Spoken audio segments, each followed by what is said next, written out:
Alors, vous nous dites que la normande est différente, mais à quel niveau estimez-vous qu'elle est différente au niveau santé, au niveau de la reproduction Alors c'est effectivement une très bonne remarque, elle est totalement différente sur plusieurs aspects en fait, hein. Sur la santé et sur la reproduction. Bon, c'est sans doute assez rare de voir une vache normande qui féconde d'une façon remarquable, on va dire entre 60 jours, 70 jours maximum après le vélage.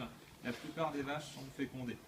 Donc c'est très intéressant de voir des taux de réussite qui sont de l'ordre souvent de 62, 65, 68% de réussite à la première assignation.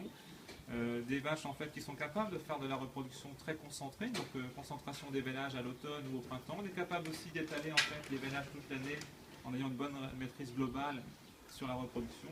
Mais aussi on peut faire les deux.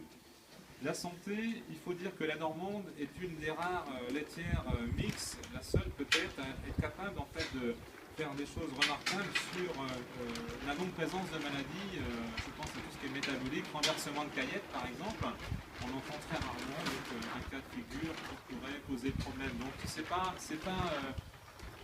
n'est que des avantages en fait pour la race normande par rapport à ça. Et par rapport à la composition du lait, par rapport au taux cellulaire, etc. Aujourd'hui, on est capable de faire des records. Je pense notamment à tous les élevages normands qui sont modernes, en bâtiments, logettes et tout.